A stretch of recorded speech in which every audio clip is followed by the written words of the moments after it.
Today I want to talk about a force so profound, so transformative, that it can change the very fabric of our lives. This force is gratitude. The two emotions that destroy your relationship, your business, your life, it's fear and anger. Those are two extremes. What's the emotion I want to train? Gratitude. You can't be grateful and fearful simultaneously. You can't be angry and grateful simultaneously. So what I do is I start my day, I make those changes, and I close my eyes or I look out at the water and I think of 3 things that I'm grateful for just a minute each. I find 10 things to be grateful for before my feet hit the ground. And especially if I'm feeling strained and stressed, I go over my gratitude list because gratitude will reduce stress all day long.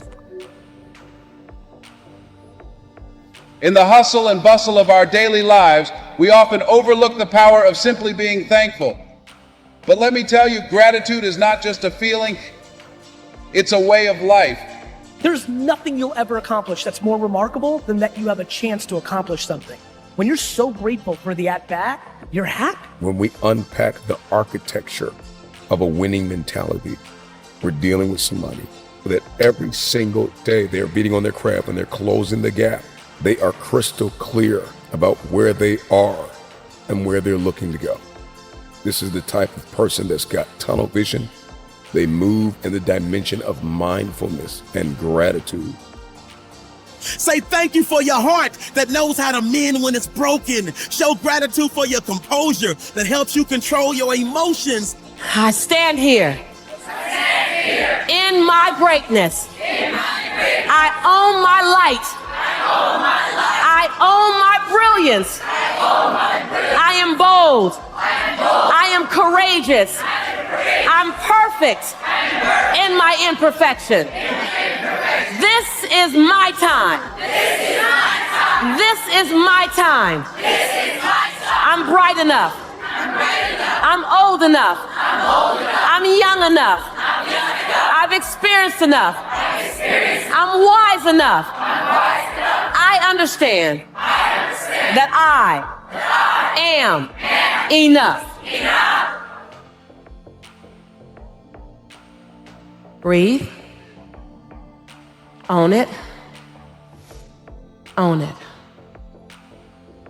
If you're in a state of gratitude, it makes total sense. Then you will accept, believe, and surrender the thoughts that are equal to that emotional state, and you could actually program your autonomic nervous system to make a pharmacy of chemicals that causes growth and repair to happen in the body. You start feeling gratitude, you start feeling more gratitude, you start feeling love, you start feeling more love, you start feeling kindness, you start feeling care, you start feeling appreciation, you start feeling creative, you start feeling inspired. You practice feeling those emotions, and you get that heart of yours back into balance. We discovered that once energy makes it to the heart, it's going right to the brain. They take 3 minutes and it's kind of like a blessing or a prayer for the people around me, for the people I love. And there's been a lot of studies that Dalai Lama and others have done on compassion for strangers, what it does to your brain. And then the last 3 minutes I call 3 to Thrive, where I focus for a minute each on something I really want to make happen. I give thanks for it as it's done. I see it as done. I experience it as done. I wire my particular activating system. So now it's going to notice anything that relates to that, but it has a joyous feeling to it as well. And I'm done in 10 minutes and I'm ready to rock and roll. I'm trying to get people to practice reframing their perspective. I practice gratitude every day. If I wake up in the morning and nobody I love passed away or came down with a terminal illness, then my day starts off great. But when I wake up today, every single day, I wake up grateful. I wake up happy. I wake up excited. Pause and reflect on what you're grateful for. This simple act can turn darkness into light, struggle into strength. Embrace the power of gratitude and let it be the foundation of your journey. Be grateful for life. Be grateful for your children. Hug your loved ones. Tomorrow's not promised. We all got to fight. Because winning is not just an exterior thing. It is very much an interior thing. Winning has everything to do with your mentality. It has everything to do with how you talk, how you walk, how you think, how you overcome conflict, how you navigate a room, how you navigate relationships, how you manage your time, how you manage your money. Winning is not just an end thing. It's not just a crown or a trophy. It is the process. It is not just what I want, it is who I am becoming. Carry the power of gratitude with you. Let it illuminate your path, strengthen your spirit, and deepen your connection.